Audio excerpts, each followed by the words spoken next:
नमस्कार दोस्तों, आप सभी का स्टडी फॉर यूपीएससी पीसीएस में स्वागत है। आई होप आप सभी की मेंस की तैयारी अच्छी चल रही होगी। एडमिट कार्ड वगैरह तो डाउनलोड कर लिया होगा। अगला रिवीजन का वीडियो होगा ये, जिसमें आज हम लोग आईआर को रिवाइज करेंगे। 9 टॉपिक हैं। 9 तो एक वीडियो में नहीं हो पाएगा क्योंकि 40 से ज़्यादा पेज हैं पीडीएफ में। लेकिन कोशिश करेंगे कि जहाँ तक जाए वहाँ तक इसको रिवाइज करेंगे। कौन कौन से टॉपिक होंगे? तो भारत के नेबर फर्स्ट की नीति जो है, पड़ोसी प्रथम की नीति, उसको रिवाइज करेंगे। बहुत ज़्यादा चर्चा में है, बांग्लादेश के कारण, नेपाल के कारण, म्यांमार के कारण, चारों ही तरफ आग लगे हुए हैं। एफटीए को समझेंगे क्योंकि बहुत सारे देशों के साथ भारत ने एफटीए को साइन किया है या करने के प्रोसेस में है। अमेरिका के साथ हम ट्रेड डील पर बातचीत कर रहे हैं, यूरोपियन यूनियन के साथ कर रहे हैं, ब्रिटेन के साथ अलग बातचीत कर रहे हैं। तो इसको ज़रा डिटेल में समझेंगे कि मुक्त व्यापार समझौता क्या होता है, भारत द्वारा विभिन्न देशों के साथ साइन किया जा रहा है और उसका बेनिफिट क्या होता है। नेक्स्ट टॉपिक होगा भारत बांग्लादेश संबंध। बताने की आवश्यकता तो नहीं है कि क्यों पढ़ रहे हैं हम लोग। नेक्स्ट होगा भारत और अमेरिका संबंध, ये भी हॉट इशू है। क्वाड और भारत है। ब्रिक्स और नवीनतम बैठक, कजान बैठक जो हुआ है, ब्रिक्स लिखा हुआ है, ब्रिक्स नवीनतम बैठक, आज की चुनौतियां और भविष्य को भी पढ़ेंगे। भारत चीन संबंध को भी समझेंगे थोड़ा सा। भारत श्रीलंका संबंध और भारत की एक्ट ईस्ट नीति को भी समझेंगे। इसके अलावा आई होप आप लोगों ने सागर पहल पढ़ लिया होगा और पहले से भी आईआर थोड़ा बहुत पढ़ा होगा। भारत फ्रांस पढ़ा होगा क्योंकि फ्रांस की भारत में मोदी जी की यात्रा हुई थी, प्रधानमंत्री जी की यात्रा हुई थी फ्रांस के लिए, तो वो पढ़ लिया होगा आई होप आपने। इजराइल का पिछले ही बार पूछा गया था तो उससे सवाल पूछे जाने की संभावना नहीं बनती है। जरा देखिए क्या है भारत की नेवर फर्स्ट नीति से जुड़े हुए सवाल अगर पूछे जाते हैं तो यहाँ पर सवाल दिया हुआ है। आप इसको मैं वीडियो के अंत में दिखा दूंगा। उसके पश्चात पीडीएफ में भी मिल जाता है, हिंदी इंग्लिश दोनों में। वीडियो 9 तक का पीडीएफ मैंने पब्लिक ग्रुप में भी, स्टडी फॉर यूपीएससी पीसीएस पर भी, मेंस वाले जो बच्चे जुड़े हुए हैं उस ग्रुप में भी और पीडीएफ ग्रुप में भी, सभी जगहों पर शेयर कर दिया है। ओके, तो आप वहाँ से पीडीएफ कलेक्ट कर सकते हैं और रिवाइज कर सकते हैं उसको। सबसे पहला टॉपिक है भारत की नेबर फर्स्ट की नीति क्या है। तो पड़ोसी प्रथम, भारत में एक प्रधानमंत्री हुए हैं गुजराल साहब। गुजराल का डॉक्ट्रिन भी हम लोगों को यूपीएससी के पॉइंट ऑफ व्यू से पढ़ना होता है कि गुजराल सिद्धांत क्या है और किस प्रकार से पड़ोसियों के साथ संबंध को विकसित करने में गुजराल सिद्धांत का बहुत बड़ी भूमिका मानी जाती है। तो आई के गुजराल जो प्रधानमंत्री हुए भारत के, उसके दौर में उन्होंने एक नीति चलाई थी जिसको गुजराल डॉक्ट्रिन कहा जाता है। क्या था वो? तो देशों के बीच में, भारत और भारत के पड़ोसी देशों के बीच में न केवल सरकारों के बीच में संबंध हो बल्कि पब्लिक टू पब्लिक रिलेशन बढ़ावा दिया जाए, कल्चरल रिलेशन को बढ़ावा दिया जाए। और नेबरहुड फर्स्ट को लेकर नीति का सुगबुगाहट वहीं से शुरू हुआ था, जिसमें है कि पड़ोसी प्रथम है, हमें पूरी दुनिया से पहले पड़ोसियों के साथ अच्छा रिलेशन करना पड़ेगा। लेकिन दुर्भाग्य देखिए भारत का कि भारत का किसी पड़ोसी के साथ आज अगर देखेंगे हम लोग तो बहुत ही अच्छा रिलेशन नहीं है। भूटान के साथ हमारे अच्छे रिलेशन हैं, नेपाल के साथ सही रिलेशन है, लेकिन वहाँ पर राजनीतिक अस्थिरता आ रही है, वहाँ पर हिंदू राष्ट्र की मांग हो रहे हैं और राजशाही की मांग हो रही है और चीन का इन्फ्लुएंस बहुत ही ज़्यादा है। बांग्लादेश में बांग्लादेश का रिलेशन आपको पता ही है। श्रीलंका के साथ हमारे अच्छे संबंध हैं लेकिन बहुत सारी चुनौतियाँ विद्यमान हैं। मालदीव के साथ भी यही हाल है। अफगानिस्तान के साथ हमारे रिलेशन धीरे धीरे करके सुलझेंगे, लेकिन अफगानिस्तान के सरकार को हमने अभी तक तालिबान को मान्यता ही नहीं दिया हुआ है। म्यांमार में सैन्य शासन है। चीन के साथ हमारे आर्थिक संबंध तो बहुत अच्छे हैं, बाकी जो सैन्य संबंध हैं और सीमा विवाद को लेकर बहुत बड़ी चुनौती बनी हुई है। तो ये कुछ मैंने आपको पृष्ठभूमि दे दिया है। अब जरा हम लोग इस टॉपिक पर, आपको पृष्ठभूमि बता दिया मैंने, आई के गुजराल सिद्धांत की भी मैंने चर्चा कर दी। एक NBT publication, national book trust की एक पतली सी बुक आती है जिसको अगर भारत का आईआर पढ़ना चाहें तो सबसे शानदार बुक होती है एनबीटी की, हिंदी इंग्लिश दोनों में। तो देखिए क्या है, 2014 में इसको आधिकारिक रूप से शुरू किया गया। ऑफिशियल तौर पर ये चीज़ सामने आया 2014 में जब मोदी जी प्रधानमंत्री बने हैं। हालांकि भारत ने हमेशा अपने पड़ोसियों के साथ सहयोग का संबंध स्थापित किया और ये जो नीति है ये भी दिखाता है कि भारत दक्षिण एशिया में सबसे बड़ा देश है और भारत की ये जिम्मेदारी बनती है कि पड़ोसियों के साथ में अच्छे संबंध को हम लोग बढ़ावा दें। इसका सिद्धांत क्या है अगर आपसे पूछा जाए, पड़ोसी प्रथम के प्रिंसिपल्स क्या हैं, तो सहयोग व समावेशिता, यानी कि एक तो कोऑपरेट करना, और इंक्लूसिवनेस का मतलब होता है हमेशा समानता, कि बड़े भाई के संकल्पना की जगह पर कि दोनों देश, चाहे वो भूटान हो, भारत हो, चाहे वो भारत बांग्लादेश हो, भारत पाकिस्तान हो, सभी देशों के साथ हम समान स्तर पर संबंधों को विकसित करना चाहते हैं। समानता और सम्मान, क्षेत्रीय स्थिरता मतलब रीजनल रूप से स्टेबिलिटी हो, भाई कोई यहाँ पर युद्ध का माहौल ना बने, कोई डिस्टरबेंस ना हो। कनेक्टिविटी यानी कि कनेक्टिविटी को बढ़ावा देना सड़क के थ्रू, हवाई यात्रा के थ्रू। भौतिक, डिजिटल और सांस्कृतिक कनेक्टिविटी को बढ़ावा देना, कल्चरल कनेक्टिविटी को बढ़ावा देना। अगर आप दक्षिण एशिया के देशों को देखेंगे तो कल्चरल रूप से तो एक ही जैसे देश हैं सारे, तो उनके बीच में संबंध अच्छे होंगे, कल्चरल रिलेशन अच्छा होगा तो देशों के रिलेशन भी अच्छे होते हैं। ये इसके सिद्धांत हैं, 4 प्रमुख सिद्धांत हैं। कृपया करके इसको ध्यान में रखें, अगर पूछा जाता है तो इसको जरूर वहाँ पर लिखें। नेक्स्ट है, अब आपको मैंने बताया कि क्या है ये नीति। नेक्स्ट है समस्याएं। चीन का बढ़ता प्रभाव सबसे पहला समस्या है भाई। चीन का BRI इनिशिएटिव जो है, जिसके तहत बांग्लादेश भी हिस्सा बनना चाहता है। पाकिस्तान ऑलरेडी उसका हिस्सा है। जिस प्रकार से पाकिस्तान में चाइना पाकिस्तान इकोनॉमिक कॉरिडोर बनाया गया है, उसी प्रकार से म्यांमार में भी चाइना म्यांमार इकोनॉमिक कॉरिडोर बनाया जा रहा है, CMEC जिसको कहा जाता है। चीन का हबन टोटा बंदरगाह जो है वो श्रीलंका से चीन ने ले लिया है 99 साल के लीज पर। नेपाल के साथ भी उसके संबंध हैं, नेपाल को भी अपने इन्फ्लुएंस में ला रहा है वो। मालदीव के साथ भी उसके संबंध हैं। तो चीन का जो प्रभाव बढ़ रहा है तो हमारा कहीं न कहीं प्रभाव कमज़ोर होता है, या हमारे खिलाफ वहाँ पर रणनीतियाँ बनाई जाती हैं, उस स्थान को हमारे खिलाफ उपयोग किया जाता है। पाकिस्तान के साथ तनाव एक बहुत ही बड़ा मुद्दा है। सारे पड़ोसियों के साथ हमारे थोड़े बहुत तो संबंध हैं ही, अगर ख़राब भी हैं। चीन के साथ हमारे सीमा पर झड़प भले हो गए, लेकिन हमारे आर्थिक रिलेशन तो हैं ही। लेकिन पाकिस्तान के साथ हमारे सभी तरह के संबंध अभी फ़िलहाल में तो बंद ही हैं। आर्थिक संबंध जो हैं, ट्रेड भारत और पाकिस्तान के बीच में नहीं हो रहा है 2019 के पश्चात से। बातचीत भी बड़े स्तर पर नहीं हो रहा है, क्योंकि भारत का एक रुख है कि अगर आप आतंकवाद को बढ़ावा देंगे तो हम आपसे बातचीत नहीं करेंगे। तो ये एक बहुत ही बड़ा इसमें क्या है, समस्या है। सीमा विवाद है, नेपाल के साथ सीमा विवाद है। लिपुलेख, काला पानी और लिम्पियाधुरा के इलाके में चीन के साथ सीमा विवाद है, जिसमें झड़प भी हो चुके, 20 जवानों की मृत्यु भी हो चुका है। आर्थिक असमानता और निर्भरता। भारत एक आर्थिक रूप से सबल राष्ट्र है, मजबूत राष्ट्र है। वहीं भारत के आस पड़ोस से जितने राष्ट्र हैं, अगर चीन को छोड़ दें हम लोग, तो सभी की आर्थिक कंडीशन अच्छी नहीं है, लोकतांत्रिक कंडीशन भी अच्छी नहीं है, सामाजिक रूप से भी कहीं न कहीं कट्टरता विद्यमान है। खासतौर से बांग्लादेश को आप देखेंगे तो आपको दिखेगा ही। सैन्य और तानाशाही प्रवृत्ति के शासन है। पाकिस्तान में सैन्य परोक्ष रूप से शासन है, अपरोक्ष रूप से है, और म्यांमार में आपको परोक्ष रूप से सैन्य शासन देखने को मिलता है। आंतरिक अस्थिरता है। अफगानिस्तान, म्यांमार का आप उदाहरण दे सकते हैं, बांग्लादेश का आप उदाहरण दे सकते हैं, जहां पर आंतरिक अस्थिरता का माहौल बना हुआ है। श्रीलंका में भी आंतरिक अस्थिरता था, लेकिन वहां पर भारत की मदद से अब इकोनॉमिक रूप से स्टेबल बनने के पश्चात से राजनीतिक रूप से भी धीरे धीरे करके सुधार हो रहा है। जलवायु परिवर्तन और प्राकृतिक आपदाएं भी हैं। बांग्लादेश और मालदीव जैसे जलवायु परिवर्तन के प्रति अत्यधिक संवेदनशील हैं ये सभी देश। बाढ़, चक्रवात, समुद्र जल स्तर वृद्धि से बांग्लादेश जो आज उछल रहा है, थोड़े दिनों के पश्चात जमीन के अंदर हो जाएगा। स्कूबा ड्राइविंग करके लोगों को देखने जाना पड़ेगा, जमीन के अंदर, पानी के अंदर जाके देखना पड़ेगा कि ये है, यहाँ पर कभी बांग्लादेश हुआ करता था। भारत की वर्तमान रणनीति क्या है, ये मैंने आपको आज के सिनेरियो में आपको बताया कि चैलेंजेस क्या क्या है। अब हमारी रणनीति क्या है आज के दौर में, तो आर्थिक सहायता और निवेश की रणनीति है। बांग्लादेश में हमने कई सारे परियोजनाएं चलाई हुई हैं। म्यांमार में चलाया हुआ था, कलादान का नाम ले सकते हैं आप। श्रीलंका में हमारी परियोजनाएं चल रही हैं, ट्रेन, बुलेट ट्रेन से लेकर हर चीज़। बुलेट ट्रेन बोला हूँ, मेट्रो रेल की मैं बात कर रहा हूँ। पाकिस्तान को छोड़ करके जितने भी देश हैं, सभी जगहों पर आर्थिक रूप से हमने मदद किया है।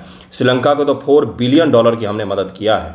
अफगानिस्तान के साथ भी हमारे रिलेशन अच्छे हैं, वहाँ पर भी लोगों की सहायता तो हम करते ही हैं। कनेक्टिविटी को बढ़ा रहे हैं हम, भौतिक कनेक्टिविटी, जैसे भारत म्यांमार थाईलैंड त्रिपक्षीय मार्ग, और BBIN Bharat Bangladesh Bhutan, Bangladesh, India, Nepal transport corridor है। ये रोड कनेक्टिविटी को लेकर बनाया गया BBIN इसको कहा जाता है, जिससे बांग्लादेश से भारत, भारत से नेपाल, नेपाल से भूटान, यहाँ पर गाड़ियाँ निर्बाध रूप से आ जा सकें, इसको लेकर ये समझौता किया गया है। डिजिटल कनेक्टिविटी को भी हमने बढ़ावा दिया है, जैसे GSAT-9 पड़ोसी देशों के साथ टेलीकॉम सहयोग हमारे बढ़ा सकता है। वर्तमान में जो सभी देश GPRS पर निर्भर हैं, वो सभी के सभी हमारे सैटेलाइट का भी उपयोग कर सकते हैं। सुरक्षा सहयोग भी है, उदाहरण के लिए श्रीलंका और मालदीव के साथ समुद्री सुरक्षा पर समझौता किया हुआ हमने। बांग्लादेश के साथ संयुक्त सैन्य अभ्यास भी हम आयोजित करते हैं। पाकिस्तान को छोड़ करके नेपाल के साथ भी हमारा अभ्यास होता है। चीन के साथ भी हमारे सैन्य अभ्यास होते हैं। सांस्कृतिक व जनसंपर्क भी है। नेपाल और भूटान में बौद्ध सर्किट, बांग्लादेश श्रीलंका में भारतीय संस्कृति भी मजबूत है और सॉफ्ट पावर के तौर पर भारत इसको उपयोग करता है। सॉफ्ट पावर क्या होता है? उत्तराखंड पीसीएस एग्जाम जो हुआ है ना 2023 में मेंस एग्जामिनेशन, उसमें एक सवाल पूछ लिया था कि सॉफ्ट पावर, तो किसी भी देश का कल्चरल पावर जिसका उपयोग वो विदेश संबंध को इन्फ्लुएंस करने के लिए करते हैं। जैसे बुद्धिज्म भारत का एक सॉफ्ट पावर है। जब भी दक्षिण पूर्व एशिया के देशों के साथ, जापान के साथ में, भूटान के साथ में, नेपाल के साथ हमारे रिलेशन को प्रगाढ़ करने होते हैं तो हम बुद्धिज्म को आगे रखते हैं। जैसे भारतीय डायस्पोरा अमेरिका के साथ, अरेबियन कंट्री के साथ, भारत के लोग जो वहाँ पर बसे हुए हैं उनके कारण से सॉफ्ट पावर का उपयोग करके हम इन्फ्लुएंस कर लेते हैं वहाँ के राजनीतिक संबंधों को। उसके साथ साथ और क्या हो सकता है भाई? तो रामायण और राम जी से जुड़े हुए बहुत सारे चीज़ें हैं। उसके अलावा योग जो है ये भी भारत का सॉफ्ट पावर है। भोजन भारत का सॉफ्ट पावर है। क्रिकेट भारत का सॉफ्ट पावर है। उसके अलावा मूवीज़ हमारे सॉफ्ट पावर है के तौर पर उपयोग किए जाते हैं। हमारे मूवीज़ भी इन्फ्लुएंस का काम करते हैं, लोगों को प्रभावित करते हैं भारत के प्रति सकारात्मक छवि को लेकर के और पाकिस्तान के प्रति नकारात्मक छवि को लेकर के। ये भी सारे के सारे सॉफ्ट पावर हैं। सवाल पूछा गया था इसलिए मैंने इसकी चर्चा कर दी है। आपदा प्रबंधन में भी हमने बहुत बड़ा काम किया है। पड़ोसी देशों को आपदा के दौरान सबसे पहले हम लोग मदद देने वाले में से एक हैं। भविष्य की रणनीति क्या है? चीन के प्रभाव का मुकाबला करना पड़ेगा, जिसको लेकर क्वाड जैसे संगठन में भारत ने हिस्सा लिया है। पाकिस्तान के साथ रिश्तों का प्रबंधन करना पड़ेगा। आतंकवाद पर कड़ा रुख जरूर रखें, लेकिन जिस प्रकार से चीन के साथ हमारे इतने सारे विवाद होने के बावजूद अच्छे संबंध है आर्थिक तौर पर, उसी प्रकार से पाकिस्तान के साथ भी इतने सारे विवादों के बाद ट्रेड रिलेशन तो हो ही सकते हैं। हमारे किसानों को बेनिफिट होगा, लेकिन हमने भी बोल रखा है कि जब तक आतंकवाद होगा तब तक ट्रेड नहीं हो सकता है। गोली और पैसा एक साथ काम नहीं करते हैं। आप गोली बंद कीजिए तभी पैसे में कारोबार होगा, तभी बातचीत आगे बढ़ेगी, जो कि बिल्कुल सही रणनीति है। ट्रेड ना होने से नुकसान पाकिस्तान को हो रहा है, हमें कोई खास नुकसान नहीं हो रहा है। सीमा विवादों का समाधान करना पड़ेगा। जिस प्रकार से हमने बांग्लादेश के साथ में 100वां संविधान संशोधन करके बहुत सारे लैंड दे करके, कुछ लैंड ले करके सीमा विवाद को सुलझा लिया, उसी प्रकार से सभी देशों के साथ सीमा विवाद को सुलझाना पड़ेगा। आर्थिक एकीकरण कर सकते हैं। वर्ल्ड इकोनॉमिक फोरम का रिपोर्ट है, अगर एशिया के देश जो हैं, दक्षिण एशिया के देश, अगर ये अपने इकोनॉमी को एकीकृत कर लेते हैं, मतलब जोड़ करके चलते एक दूसरे की अर्थव्यवस्था को साथ में, तो दुनिया में ईयू से भी बड़ा ब्लॉक ये बना सकते हैं, यूरोपियन यूनियन से भी बड़ा ब्लॉक बना सकते हैं। जलवायु और आपदा राहत में भी हम एक दूसरे की मदद कर रहे हैं। सुरक्षा और आतंकवाद विरोधी उपाय भी अपना रहे हैं हम, जैसे क्षेत्रीय खुफिया साझा करने का तंत्र विकसित करना। कि मान लीजिए कि भारत को पता चला, जबकि पता चला था ईस्टर एक त्यौहार होता है जिसके दौरान श्रीलंका में ब्लास्ट हुए थे, तो उसको लेकर भारत सरकार ने पहले ही चेतावनी जारी कर दिया था। तो इस प्रकार की चेतावनी भारत को भी मिलना चाहिए पड़ोसी देशों के इंटेलिजेंस एजेंसियों से। लोगों से लोगों का संपर्क, पीपुल टू पीपुल कनेक्टिविटी जितनी ज़्यादा बढ़ती है उतना ही ज़्यादा देशों के बीच में संबंध अच्छे होते जाते हैं, तो ये भी हमें ध्यान में रखना पड़ेगा। ये था नेबरहुड फर्स्ट की नीति, जिसमें पड़ोसी प्रथम का नीति मैंने आपको बताया है। नेक्स्ट टॉपिक है FTA। पहले देखिए बेसिक कुछ स्टैटिक टॉपिक होते हैं जिसकी समझ आवश्यक होता है, एग्जाम में क्या पता पूछ रहे। फ्री ट्रेड एग्रीमेंट क्या है? ये आपका गांव है, ये पड़ोसी का गांव है, ये गांव B है, ये गांव A है। गांव के बाहर एक चुंगी लगा हुआ है, चुंगी जानते होंगे, ऐसे डंडा गिरा दो, पैसा लो, फिर आगे बढ़ो। इस गांव के बाहर भी एक चुंगी लगा हुआ है, चुंगी तो जानते होंगे। अभी B गांव का आदमी अगर A गांव में कोई सामान बेचेगा तो उसको 10 रुपये की चुंगी देना पड़ेगा। यानी कि अगर B गांव के आदमी का उत्पादन 100 रुपये का पड़ा था तो 10 रुपये जोड़ करके 110 रुपये का सामान A गांव में बिकेगा। उसी प्रकार से A गांव के सामान पर भी B गांव ने क्या किया है, तो 10 रुपये का टैक्स लगा रखा है, तो यानी कि इसका भी सामान 110 में बिकेगा। मान लीजिए दोनों ही देश अपने अपने यहाँ पर जो टैक्स लगे हुए हैं 10-10 रुपये का चुंगी लगा हुआ है, इस चुंगी कर को ख़त्म कर दें तो कितना में सामान बिकेगा? 100 रुपये का सामान जो A के यहाँ पर उत्पादित हुआ था वो B के घर पर भी 100 ही का बिकेगा, और B के घर पर जो 100 रुपये का सामान उत्पादित हुआ था वो A के घर पर 100 रुपये का ही बिकेगा। इसी को कहा जाता है फ्री ट्रेड एग्रीमेंट। सबसे सामान्य भाषा में मैंने समझाया है। इसके फायदे क्या है, नुकसान क्या है, हर चीज़ को हम लोग समझेंगे। फ्री ट्रेड एग्रीमेंट दो या अधिक देशों के बीच में एक समझौता होता है जो उनके बीच व्यापार को आसान बनाने के लिए टैरिफ, सीमा शुल्क और गैर टैरिफ बाधा जैसे कोटा, लाइसेंसिंग को ख़त्म करते हैं और उसके द्वारा आर्थिक रिलेशन को कहीं न कहीं बढ़ाने का प्रयास किया जाता है। देखिए क्या है, व्यापार को बढ़ावा देना, निवेश को प्रोत्साहित करना, आर्थिक सहयोग को मजबूत करना, टैक्सेशन कम कर लेते हैं, लाइसेंसिंग कम कर लेते हैं, कोटा जैसी चीज़ों को कम कर लेते हैं, और यही सब बातचीत तो होती है। इसी को क्या कहा जाता है कि फ्री ट्रेड एग्रीमेंट साइन हो रहा है। तो कोऑपरेटिव इकोनॉमिक पार्टनरशिप एग्रीमेंट भी होता है, CEPA। सब में थोड़ा थोड़ा सा अंतर होता है, लेकिन फिलहाल आप FTA को समझ लीजिए। FTA के प्रमुख तत्व क्या है? तो टैरिफ में कमी, अभी अमेरिका के राष्ट्रपति ने टैरिफ में वृद्धि की है, कमी नहीं की है, ये FTA के विरुद्ध है। और संरक्षणवाद है, प्रोटेक्ट करना है अपने अर्थव्यवस्था को, है ना, संरक्षणवाद है, डी ग्लोबलाइजेशन आप इसको कह सकते हैं। बाजार में पहुंच, एक दूसरे के बाजारों, वस्तुओं और सेवाओं की आसान पहुंच। निवेश का संरक्षण, विदेशी निवेशकों के लिए नियमों को पारदर्शी बनाना, ट्रांसपेरेंट रखना विधि को, जिससे क्या होता है आपको पता चले। देखिए, आप निवेशक का मतलब शायद नहीं समझ पा रहे होंगे।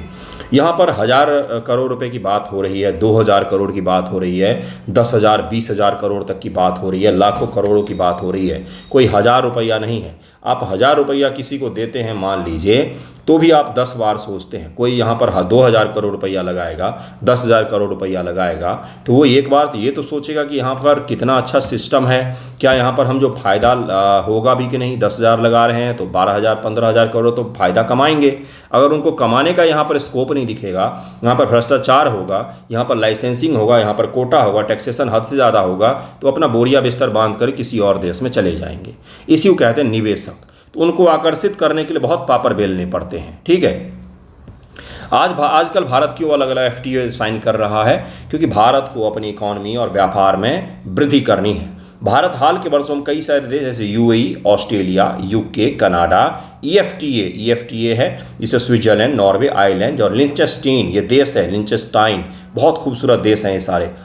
यूरोपियन कंट्री हैं, बहुत छोटे छोटे देश हैं, लेकिन इकोनॉमिक रूप से सही हैं, के साथ FTA पर हस्ताक्षर कर रहा है। ऑस्ट्रेलिया, UAE के साथ हमने कर लिया है और इन सब के साथ हम बातचीत कर रहे हैं। EFTA के साथ भी हमने साइन कर लिया है, हमारा इनके साथ में FTA हो चुका है। EFTA के साथ, EFTA में कौन से देश आते हैं? तो 4 देश आते हैं। मैंने पढ़ाया हुआ है EFTA, उनके साथ समझौता, सारा कुछ मैंने न्यूज़पेपर डिस्कशन में रोज़ कवर करता हूँ। आर्थिक व्यापार और विकास और व्यापार में वृद्धि करने के लिए हमें अपने इकोनॉमी को $5 ट्रिलियन तक ले जाना है और 2030 तक $30 ट्रिलियन तक ले जाना है। उसको लेकर के हमें काम करना पड़ेगा। हमें अपने व्यापार को, विदेश व्यापार को बढ़ाना पड़ेगा। फिर से हमें वही भारत बनाना पड़ेगा जिसमें 25% ग्लोबल हमारा हिस्सा हुआ करता था। 2022 में हमने UAE के साथ में CEPA पर साइन किया, कॉम्प्रिहेंसिव इकोनॉमिक पार्टनरशिप एग्रीमेंट पर साइन किया, जिसके पश्चात से भारत से UAE में निर्यात 11% से बढ़ गया है। इसी प्रकार से जब हम अलग अलग देशों के साथ में इकोनॉमिक एग्रीमेंट पर साइन करते हैं तो हमारा एक्सपोर्ट बढ़ता जाता है। इसी प्रकार से ECTA, economic corporation and trade agreement से कृषि और वस्त्र निर्यात में भी वृद्धि हुई है। ये जो अरेबियन कंट्री हैं, यहाँ पर फर्टाइल सॉइल नहीं है, यहाँ सारे के सारे बालू हैं, तो उनको हम खाने पीने की चीज़ें बहुत सारा बेचते हैं, खाद्य वस्तुएं, सब्जी, फल, ये सब भारत से बहुत बड़ी मात्रा में वहाँ पर जाती है।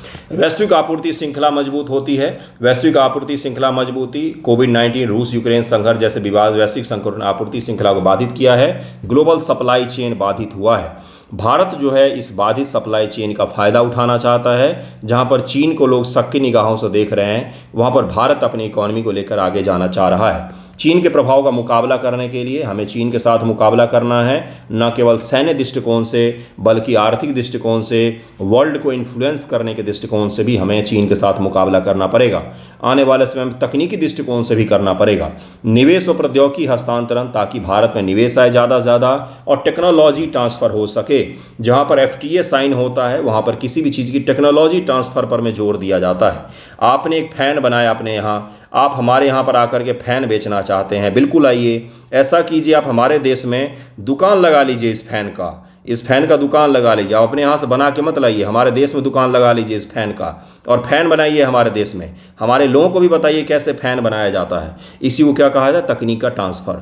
लोगों को बताने का मतलब है टेक्नोलॉजी का ट्रांसफ़र करना। तो ये जो फ़ैन बनाने का मैंने उदाहरण दिया वो इसी के द्वारा होता है। जब हम किसी भी देश के साथ में डील साइन करते तो हम उनको बोलते हैं कि आप अपने यहाँ पर उत्पादित मत कीजिए। जैसे टेस्ला को हमने बोला कि आप चीन में उत्पादित कर रहे हो, हमारे यहाँ पर सामान बेचोगे आप, इससे तो हमारा चीन के साथ व्यापार घाटा और बढ़ जाएगा। आप ऐसा करो, भारत में ही आ जाओ, यहाँ पर फैक्ट्री लगा लो और यहीं पर बना करके पूरी दुनिया को भी बेचो, हमें भी बेचो। इससे क्या होगा? भारत में फैक्ट्री लगेगा, निवेश आएगा। ठीक है, कम लोगों को ही रोज़गार, लेकिन रोज़गार तो मिलेगा। तो इसको हम लोग क्या करते हैं? तो टेक्नोलॉजी ट्रांसफ़र बोलते हैं और इससे रोज़गार सृजन भी होता है। क्षेत्रीय और वैश्विक एकीकरण होगा, इससे कहीं न कहीं विशिष्ट क्षेत्रों को बढ़ावा मिलता है। उद्देश्य के लिए भारत का फार्मास्यूटिकल, आईटी, रत्न आभूषण, कृषि वैश्विक स्तर प्रतिस्पर्धी हैं, यानी कि ये ग्लोबल कंपटीशन में और शानदार परफॉर्म कर रहे हैं। फार्मास्यूटिकल यानी कि दवाई निर्माता में हम वर्ल्ड लीडर हैं, आईटी में हम वर्ल्ड लीडर हैं, रत्न आभूषण जेम्स एंड ज्वेलरी में हम वर्ल्ड लीडर हैं, एग्रीकल्चर में हमारी स्थिति भी ठीक ठाक है ही, दुनिया के दूसरे एक्सपोर्टर में तो आ ही जाते हैं, चीन के बाद हर चीज़ में उत्पादक और एक्सपोर्टर में हमारा नाम आता ही है। एफटीए इनके लिए बाजार खोलता है और इनकी बिक्री बढ़ती है, जिससे लोगों के पास में पैसे आते हैं। ऑस्ट्रेलिया के साथ एफटीए से भारतीय वाइन और कृषि उत्पादों को टैरिफ छूट मिली है, जबकि यूएई के साथ समझौते ने रत्न आभूषण निर्यात को बढ़ाया, जेम्स एंड ज्वेलरी को बढ़ाया है। भारत की सेवा अर्थव्यवस्था जो हमारा सर्विस सेक्टर है, जैसे आईटी, सॉफ्टवेयर, विनिर्माण को भी वैश्विक पहचान इससे मिलता है और दुनिया भर में वो फैलते हैं। कूटनीतिक रणनीति क्या है? व्यापार समझौते केवल आर्थिक नहीं बल्कि कूटनीतिक उपकरण भी होते हैं। अगर हमारे किसी देश के साथ में एफटीए साइन है तो निस्संदेह उस देश के साथ में हमारे पॉलिटिकल रिलेशन भी, राजनीतिक संबंध भी अच्छे ही होंगे, वो कभी खराब हो ही नहीं सकते। जिस देश के साथ में राजनीतिक संबंध खराब होगा उस देश के साथ में एफटीए साइन होता ही नहीं है। इसलिए अगर आपने एफटीए साइन किया है तो बाकी सभी संबंधों को, रणनीतिक संबंध हो गया, पॉलिटिकल रिलेशन हो गया, सैन्य रिलेशन हो गया, सभी संबंधों को भी मजबूत करता है। एक के साथ साथ धीरे धीरे सारे के सारे आते हैं। मॉरिशस के साथ का 2021 में साइन किया CECPA भारत को अफ्रीका में प्रवेश द्वार देता है। यूएई और इजराइल के साथ समझौते भारत की मध्य पूर्व नीति को मजबूत करते हैं। कुछ चुनौतियां भी हैं, जैसे घरेलू विरोध, घरेलू स्तर पर भी कई सारे स्तर पर विरोध होते हैं कि आप जब एफटीए किसी के साथ साइन कर लोगे, मान लीजिए भारत में कोई वस्तु 100 रुपये का उत्पादित होता है, अमेरिका के साथ हमारे एफटीए अगर हो जाते हैं तो अमेरिका में भी वो वस्तु 100 रुपये का उत्पादित होता है, अमेरिकी वस्तु क्वालिटी में भी अच्छी है मान लीजिए एक बार को, और वो भारत में आकर के 100 रुपये में ही बिक रही है। यकीन मानिए 100 रुपये का बेहतर क्वालिटी आप लेना चाहेंगे, आप अमेरिकन सामान उठा लेंगे, भारतीय सामान को इग्नोर कर देंगे।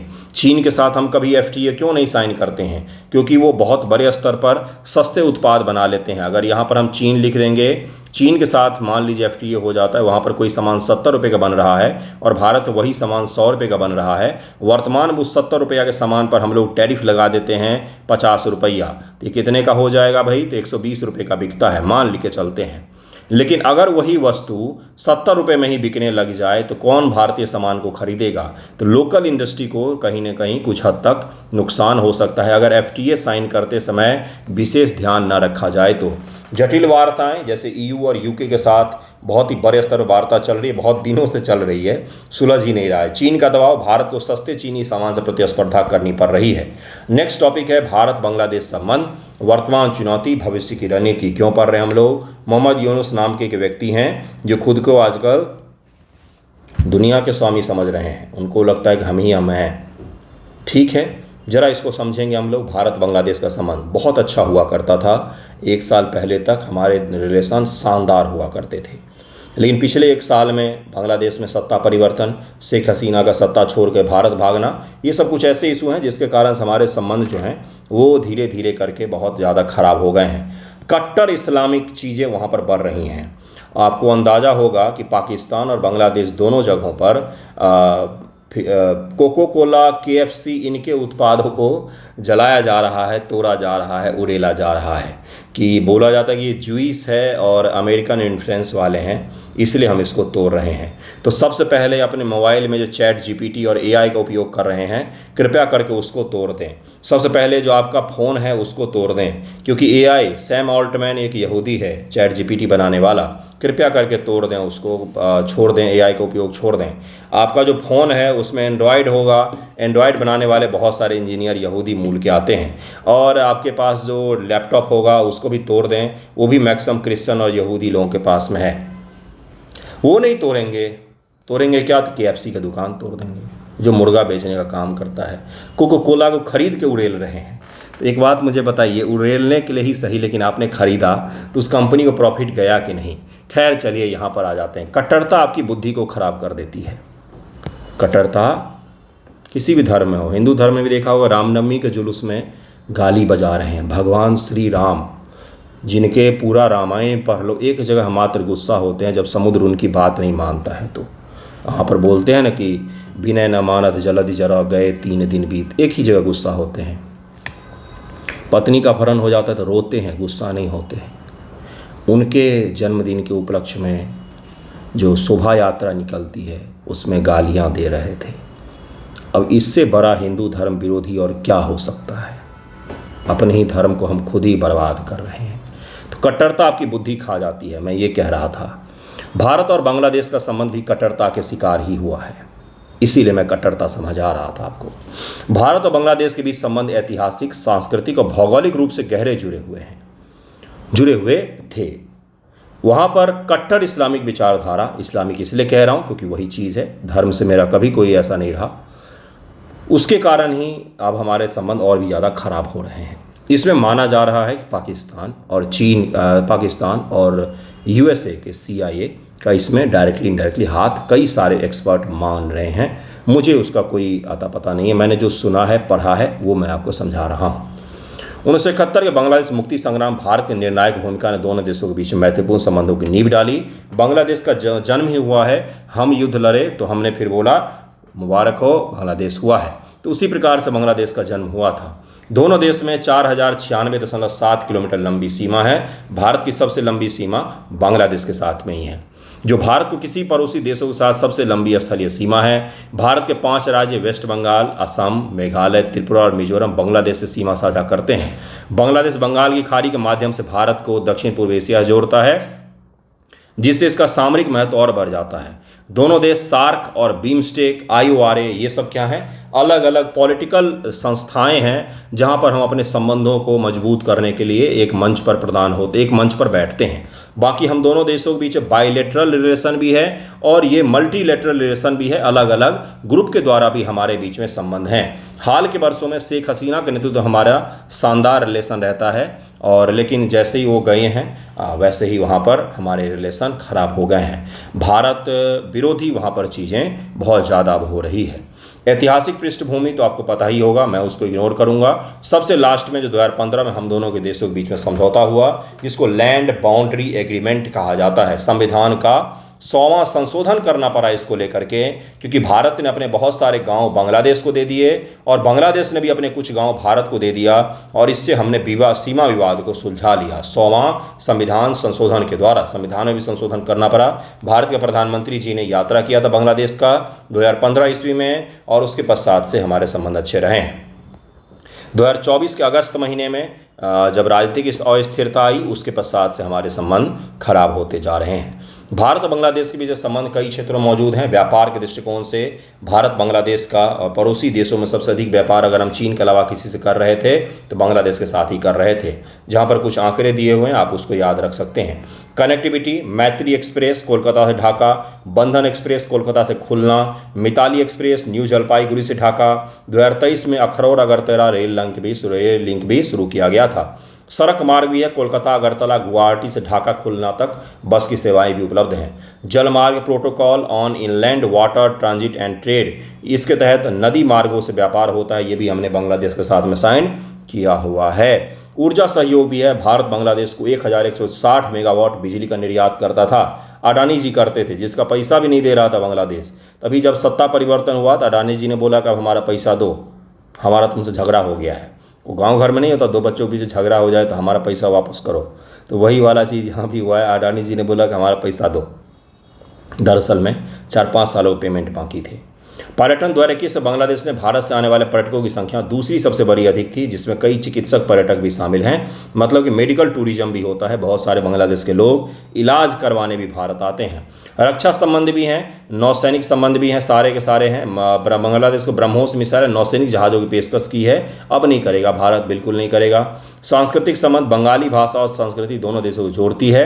भारत बांग्लादेश में सांस्कृतिक केंद्र भी संचालित करता है, कल्चरल रिलेशन भी हमारे हैं। वर्तमान चुनौतियां क्या हैं? वर्तमान चुनौतियां क्या हैं, आपसे यही पूछा जाएगा कि आज के सिनेरियो में भारत और बांग्लादेश संबंध को आप कहां पर जाता हुआ देख रहे हैं।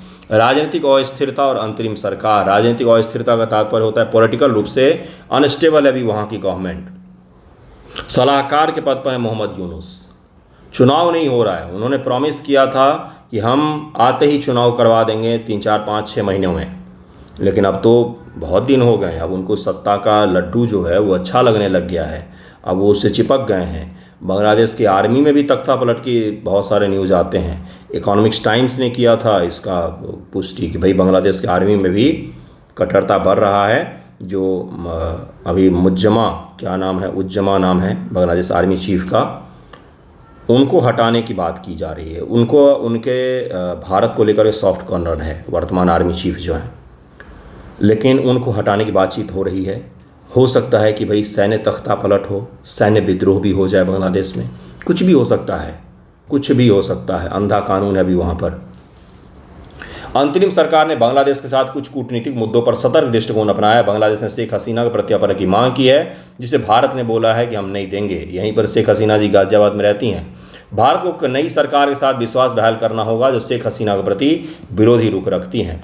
चीन का बढ़ता प्रभाव, बांग्लादेश में चीन का प्रभाव बढ़ रहा है। मोहम्मद यूनुस गए चीन और वहाँ पर जाकर के बरबोलापन दिखा दिया कि नॉर्थ ईस्ट जो है लैंड लॉक्ड है ना। चीन को निमंत्रण दे रहे थे कि आइए हम दोनों मिलकर इसमें अपना प्रभाव जमाते हैं, तो ये उन्होंने औकात से ज़्यादा बाहर जाकर के बातचीत कर दी। खैर, एग्ज़ाम में आंसर राइटिंग के दौरान थोड़ी सी सौम्यता रखिएगा, भाषा खराब बिल्कुल नहीं होनी चाहिए। पढ़ाने के दौरान मैं कुछ चीज़ें एक्स्ट्रा बोल दे रहा हूँ, लिखने के दौरान ऐसा बिल्कुल नहीं होना चाहिए, ठीक है। Bangladesh belt and road initiative का सक्रिय भागीदार है, जिसमें भारत शामिल नहीं है। चीन बांग्लादेश का सबसे बड़ा व्यापारिक साझेदार और तीसरा सबसे बड़ा एफडीआई का स्रोत है। चीन ने बांग्लादेश में क्रॉस बाजार के पास BNS Sheikh Hasina submarine base का निर्माण किया है। आर्थिक संकट के दौरान 5 बिलियन का ऋण देने का प्रस्ताव भी किया था। भारत का क्षेत्रीय स्थिति और रणनीतिक हितों पर असर पड़ता है इससे, तो ये हमारे रीजनल स्टेबिलिटी के लिए खतरा है। नॉर्थ ईस्ट हमारे लिए बहुत सेंसिटिव जोन है, उसके लिए भी कहीं ना कहीं खतरा है ये। सीमा और सुरक्षा मुद्दे, अवैध प्रवास का बहुत सारे भाग के दिल्ली में, कलकत्ता में, मुर्शिदाबाद में, जहाँ पर आजकल दंगे हो रहे हैं, ऐसी जगहों पर आ जाते हैं। असम में, नॉर्थ ईस्ट के रीजन में, और उसके कारण से क्या होता है भाई, वहाँ का पॉपुलेशन चेंज होने लग जाता है, फिर वहाँ पर विवाद उत्पन्न होने लग जाते हैं, ठीक है। इसके अलावा मादक पदार्थों की तस्करी, मानव तस्करी बहुत बड़े स्तर पर होता है। बांग्लादेश से अवैध प्रवासियों को लेकर चिंता भी जताई है भारत ने, और अल्पसंख्यकों पर हमले होते हैं, हिंदुओं के घर जलाए गए, मंदिर जलाए गए, पंडितों को मारा गया, इस्कॉन पंडितों को भी। दोनों देशों के बीच विश्वास में कमी आई है। भारत में घरेलू राजनीतिक तनाव भी इसके कारण से बनता है। संयुक्त खुफिया तंत्र और सीमा प्रबंधन को मजबूत करना एक बहुत बड़ी चुनौती हो गई है। जल बंटवारा का विवाद है, जैसे तीस्ता जल बंटवारा का विवाद है, जिसमें मोहम्मद यूनुस गए वहाँ बांग्लादेश और चीन गए, और वहाँ पर बोल रहे हैं कि अब चीन को भी हम इसमें शामिल करेंगे। तीस्ता नदी विवाद में चीन को भी शामिल करेंगे, ये है ना। बांग्लादेश में भारत के प्रति असंतोष खासकर ग्रामीण और कृषि क्षेत्रों में है। भारत को पश्चिम बंगाल और बांग्लादेश के हितों के बीच संतुलन बनाना होगा। किसको लेकर? तो पानी के बंटवारे को लेकर के, क्योंकि पश्चिम बंगाल जो है उसका बहुत ही बड़ा आर्थिक हित जुड़ा हुआ है तीस्ता नदी के बंटवारे से। आर्थिक निर्भरता और व्यापार बाधाएं, बांग्लादेश भारत पर आलू, प्याज, दवाएं और कपास जैसे आवश्यक वस्तुओं पर निर्भर है, लेकिन गैर टैरिफ बाधाएं जैसे जटिल सीमा शुल्क पर व्यापार को प्रभावित करती हैं। 2024 से भारत से इंजीनियरिंग सामानों के निर्यात में 8% की कमी देखी गई है। भारत ने इंजीनियरिंग गुड्स, जो गुड्स इस्तेमाल होते हैं अभियांत्रिकी में, उसको भेजना कम कर दिया है। बांग्लादेश से भारत विरोधी भावनाएं, वैकल्पिक साझेदार जैसे चीन की ओर झुकाव देखा जा रहा है। कुछ भी बोल रहे हैं वो, ये तक बोल रहे हैं कि नॉर्थ ईस्ट इनसे छीन लेंगे। बताइए, इसको बोलते हैं कॉन्फिडेंस, है ना। चुनौती, व्यापार प्रक्रिया को सरल बनाना, बांग्लादेश के निर्यात को बढ़ावा देना, मतलब कि नेक्स्ट जो पॉइंट है वो आपको पता ही है। भारत और बांग्लादेश विरोधी भावनाएं हैं। शेख हसीना को सपोर्ट करने का हमारे ऊपर लांछन लगता है। शेख हसीना कौन है? कोई हमारे रिश्तेदार हैं क्या? आपके चुने हुए प्रधानमंत्री थे, बांग्लादेश के लोगों के चुने हुए प्रधानमंत्री थी, है ना। तो हमने शेख हसीना को सपोर्ट किया, उनके साथ संबंध को डेवलप किया कि बांग्लादेश के साथ कर रहे थे, तो बांग्लादेश के साथ कर रहे थे भाई। एक तरफा था क्या रिलेशन? नहीं भाई, बांग्लादेश को ट्रेड में भी यहाँ पर फ़ायदा हो रहा था, अपना बंदरगाह तक दिया हुआ था हमने, लेकिन उल्टे अपने पैर पर कुल्हाड़ी मार लिया उन्होंने। पाकिस्तान के साथ बांग्लादेश की नज़दीकी बढ़ रही, हाँ ये बहुत ही बड़ी चीज़ है। अपने घर में खाने के लिए है नहीं, मतलब वो कहते नहीं है कि आँख से अंधे और नाम हो नयन सुख, है ना। बाप रे अंधेरा में, बेटा का नाम पावर हाउस, सुना होगा ना आपने। उसी प्रकार की चीज़ें हैं यहाँ पर। आँख से अंधे वाला अगर गलत लगाओ किसी को तो सॉरी।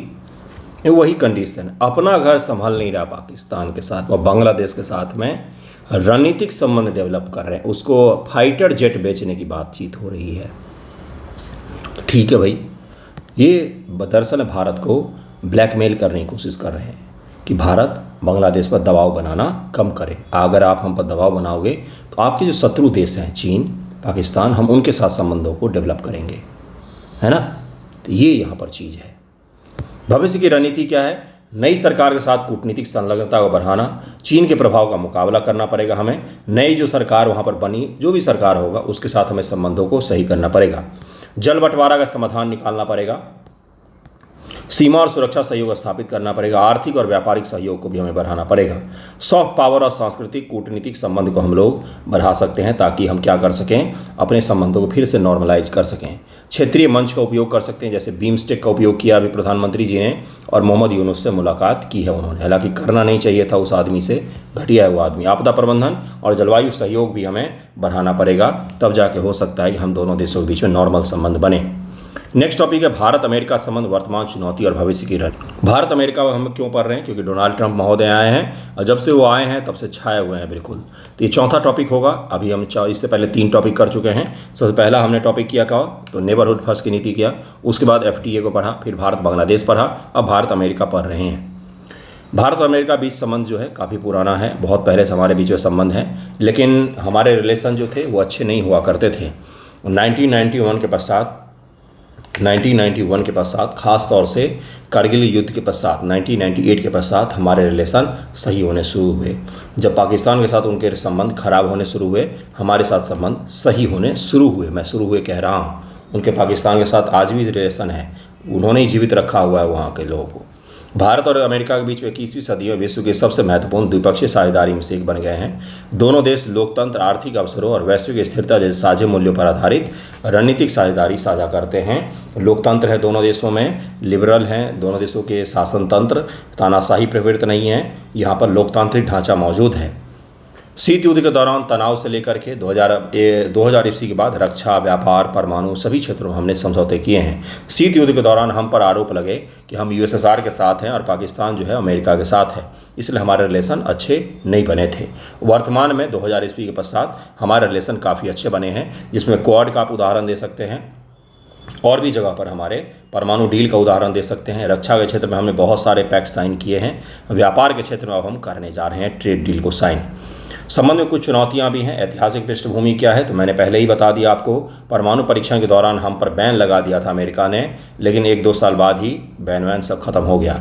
2005 में नागरिक परमाणु समझौता भारत अमेरिका संबंध में टर्निंग पॉइंट माना जाता है। रक्षा सहयोग जैसे लेमोआ, कॉमकासा, ये सारे के सारे हमने बेका, कॉमकासा, लेमोआ ये सब क्या हैं, तो ये सब रक्षा संबंध के लिए अलग अलग संबंधों पर साइन किया गया, वो सब हमने किया हुआ है।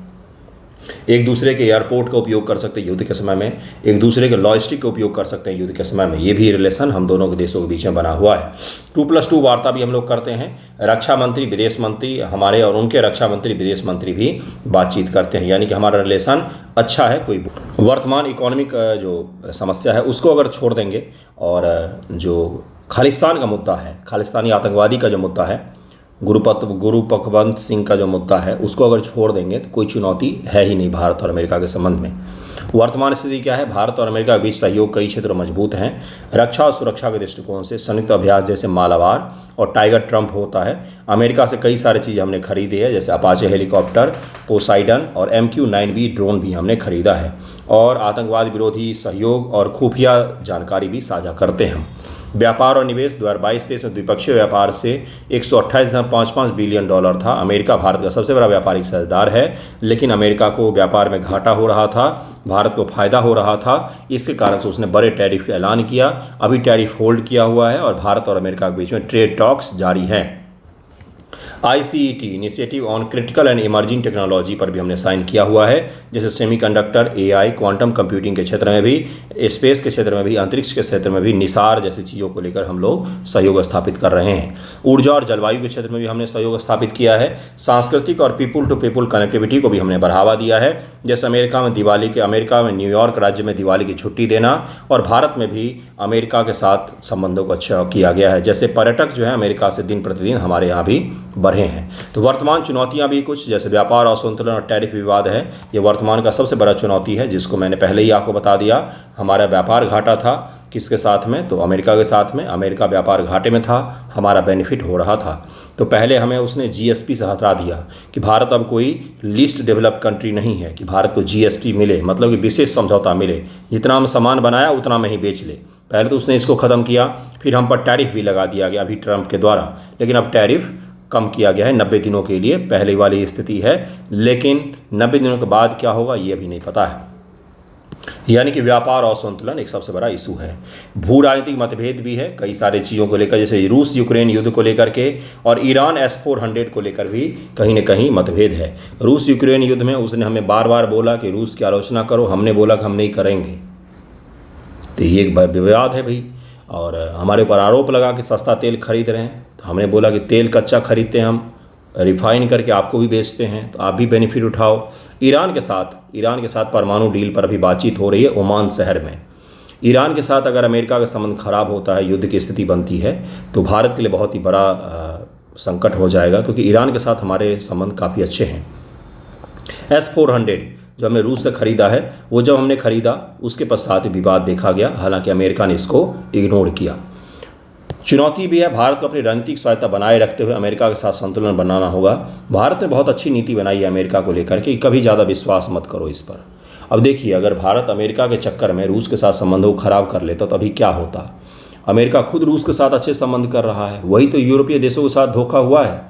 उन्होंने अमेरिका के कारण से हमेशा रूस को अपना शत्रु माना, और शत्रु है भी उनका रूस, और अब अमेरिका रूस के बीच में नज़दीकी बढ़ रही है, उनको कहीं का नहीं छोड़ा उसने।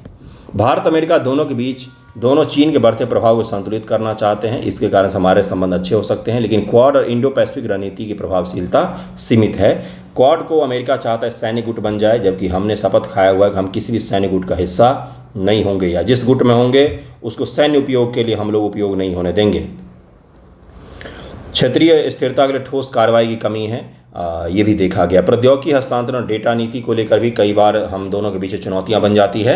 भारत टेक्नोलॉजी ट्रांसफ़र और डेटा स्थानीकरण को जोर देता है, जबकि अमेरिका टेक्नोलॉजी ट्रांसफ़र से दूर रहता है कि हमने इतना पैसा खर्चा करके टेक्नोलॉजी बनाया, आपको क्यों दे दें, हम तो आपका डेटा भी ले जाएंगे। जबकि भारत बोलता है गूगल, अमेजॉन, फेसबुक को कि भारतीयों का डेटा भारत में स्टोर करो, इसको बाहर नहीं ले जा सकते। ICET जैसे सहयोग बाधा और निवेश पर असर पड़ता है, तो ये भी एक बड़ी चुनौती है। आंतरिक राजनीति और नीतिगत अनिश्चितता भी बना हुआ है, जैसे ट्रंप आते हैं तो भारत के रिलेशन अलग हो जाते हैं, और अगर जो बाइडन आते हैं तो भारत के रिलेशन अलग हो जाते हैं। आजकल मैं उन लोगों को ढूंढ रहा हूँ जो ट्रंप के लाने के लिए हवन कर रहे थे भारत में कि ट्रंप आ जाएगा तो भारत के साथ संबंध अच्छे हो जाएंगे, मिल नहीं रहे वो लोग, पता नहीं कहाँ चले गए। आतंकवाद और क्षेत्रीय स्थिरता ये भी एक बड़ा चुनौती है। आतंकवाद में सहयोग मजबूत है, लेकिन अफगानिस्तान और पाकिस्तान जैसे क्षेत्रीय मुद्दों पर रणनीति में भी अंतर है। अमेरिका कहीं न कहीं इनडायरेक्टली रूप से पाकिस्तान को आज भी सपोर्ट करता है, कई सारे हथियारों को सप्लाई भी करता है। 2021 में अमेरिका की अफगानिस्तान से वापसी के बाद भारत की सुरक्षा की चिंताएं बढ़ी हैं, क्योंकि तालिबान का उदय क्षेत्रीय अस्थिरता कारण बन सकता था। वर्तमान में नहीं है कोई क्षेत्रीय अस्थिरता, हम तालिबान के साथ भी संबंधों को सही कर रहे हैं। भविष्य की रणनीति क्या है, इसके पश्चात वीडियो को एंड करेंगे, बाकी टॉपिक को नेक्स्ट वीडियो में हम लोग करेंगे। तो व्यापार और आर्थिक सहयोग को बढ़ावा दें, रक्षा और सुरक्षा सहयोग को हम लोग मजबूत करें, प्रौद्योगिकी और नवाचार के क्षेत्र में हम दोनों देश मिलकर काम करें। इंडो पैसिफिक और क्वाड के लिए भी, इंडो पैसिफिक और क्वाड के क्षेत्र में भी हमें काम करना पड़ेगा, समावेशिता को बढ़ावा देना पड़ेगा। ब्लू इकोनॉमी के क्षेत्र में काम कर सकते हैं और टैरिफ वॉर को कम कर सकते हैं। ऊर्जा और जलवायु सहयोग पर भी हमें ध्यान देना पड़ेगा। जैसे परमाणु डील साइन तो हुआ, लेकिन उसका कोई खास बेनिफिट अभी तक हमें नहीं मिल पाया है। जनसंपर्क को हम जितना ज़्यादा बढ़ाएंगे हमारे संबंध उतने ही ज़्यादा सामान्य होते जाएंगे। राजनीतिक समन्वय भी स्थापित करना पड़ेगा कि अमेरिका का जरूरी नहीं कि भारत पिछलग्गू ही बना रहे। ऐसा है कि भारत के अपने संबंध हैं ईरान के साथ में, हमारे अपने इंडिपेंडेंट रिलेशन है रूस के साथ में। अमेरिका का दबाव हमारे ऊपर तो नहीं चलने वाला है। अमेरिका ही विश्व नहीं है और विश्व ही अमेरिका नहीं है, बल्कि दुनिया मल्टीपोलर है। दुनिया में एक ही ध्रुव नहीं है अमेरिका। हम इस सिद्धांत को मानते हैं और इसी सिद्धांत के साथ हम बढ़ सकते हैं। अलग अलग मंच है, जैसे क्वाड है, जैसे G20 है। इन मंचों का उपयोग करके, UN है, इन मंचों का उपयोग करके हम अमेरिका के साथ बातचीत को और भी ज़्यादा बढ़ा सकते हैं। 2+2 बातचीत के द्वारा और भी ज़्यादा हम अपने समन्वय को मजबूत कर सकते हैं, जिससे हम दोनों देशों के बीच के संबंध में जो चुनौतियाँ मौजूद हैं उनका समाधान किया जा सके। आई होप आपने कुछ सीखा होगा। नेक्स्ट टॉपिक जो है, नेक्स्ट वीडियो हम लोग 5 और टॉपिक बच गए हैं। 5 टॉपिक आज हमने कर लिए हैं। कितने कर लिए हैं देखती है तो ज़रा। 1 2 3 4 टॉपिक आज हमने कर लिए हैं। तो ये जो बच गए हैं 5 6 7 8 9, इसको मैं नेक्स्ट वीडियो में एक ही बार में करवा दूंगा। उसके पश्चात 2 और वीडियो मात्र आएगा, जिसमें हम लोग क्या क्या पढ़ेंगे। इंडेक्स पढ़ लेंगे इकोनॉमी के दृष्टिकोण से, जिसमें मान लीजिए 1 सवाल 2 सवाल पूछे, उसमें कुछ इकोनॉमिक्स के भी मैं टॉपिक डाल दूंगा। केवल इंडेक्स से थोड़ी ना काम चलेगा, तो वो भी हो जाएगा। तो मतलब 5-6 वीडियो और आएगा, कोशिश मैं करूँगा कि उसमें सारा ही मैं करवा दूँ। ठीक है, तो धन्यवाद। आई होप आप सब कुछ सीख रहे होंगे। क्वेश्चन जरूर लिखिएगा, प्लीज़ क्वेश्चन जरूर लिखिएगा। क्वेश्चन लिखने से आपको बेनिफिट होगा। क्या अंतिम समय में क्वेश्चन ना लिखें? नहीं, ऐसा नहीं, गलती नहीं करना है। रोज़ मिनिमम 1-1.5 घंटा तो कलम चलाएं ही, नॉन स्टॉप चलाएं, जिससे आपका प्रैक्टिस रहे। मेंस एग्ज़ाम के बाद हाथ फूलेंगे, गर्म पानी से सेकना पड़ेगा, मैं आज ही कह रहा हूँ। तो वो सब चीज़ें नॉर्मल होगा आपके लिए, क्योंकि अभी अगर अभ्यास कर लेंगे तो, है ना। बाकी कॉन्फिडेंट रहना है, डरना बिल्कुल भी नहीं एग्ज़ाम से। केवल एक एग्ज़ाम है और कुछ नहीं है। जो आपने पढ़ा है उसी में से चीज़ें आएंगी। आप अब इतना मैच्योर हो चुके हैं कि आप एग्ज़ाम में डील कर सकें, अगर स्थिर मन से रहें तो। अगर आप पहले घबरा गए, डर गए, पहले से ही हवा बना लिया कि मेंस एग्ज़ाम है क्या होगा, तो फिर वहाँ पर जाके आप सारा बेकार कराएंगे। वर्षों का आपका मेहनत है, आपने खूब पढ़ा है। सिलेबस में जितना कंप्लीट हुआ है, जितना नहीं हुआ है, उसको देख लीजिए, पढ़ लीजिए, और कॉन्फिडेंस के साथ में एग्ज़ाम में जाना है कि बिल्कुल सिलेक्शन तो मेरा ही होगा। ठीक है, तो कॉन्फिडेंस रहना है। टेंशन बिल्कुल भी नहीं लेना, 0 टेंशन रखना। अभी निद्रा अच्छी लेनी है। अब जो लास्ट का 1 वीक होता है उसमें निद्रा अच्छी लेनी चाहिए। 6-7 घंटे सोइए, अब कोई उसमें दिक्कत नहीं है। बाकी समय जितना है केवल पढ़ाई। 6 घंटे अगर निकाल दें तो भी अपने पास बहुत समय बचता है, उसमें केवल पढ़ाई। और ऑनलाइन पढ़ने का एक फिक्स समय होना चाहिए। ये नहीं कि 24 घंटा फ़ोन का नेट ऑन है, बहुत डिस्टर्बेंस होता है, अनुभव से कह रहा हूँ। इसलिए सब कुछ बंद। ऑनलाइन पढ़ना है मुझे 8 से 10 के बीच में, तो 8 से 10 के बीच में ही नेट ऑन होगा। पूरी पृथ्वी चाहे डूब जाए, कोई मतलब नहीं। तो ये ज़रूर रखिएगा अपने रूटीन में। ये कुछ अगर डिसिप्लिन आप मेंटेन करते हो तो बहुत बेनिफिट होता है, टाइम बच जाता है आपका। ठीक है, 2-2 मिनट करके ही अगर आप फ़ोन लेते हैं, उठाते हैं, रील देखते हैं, जो आपने पढ़ा है ना वो भूल जाएंगे। मैं इसकी गारंटी लेता हूँ, पक्का भूल जाते हैं। आप आधा घंटा रील देखिए, आपने 4 घंटा जो पढ़ा सब साफ हो जाएगा। तो इस तरह के काम ना करें, पढ़ाई करें अच्छे से और बिल्कुल टेंशन फ्री होकर के पढ़ें। धन्यवाद आप सभी का।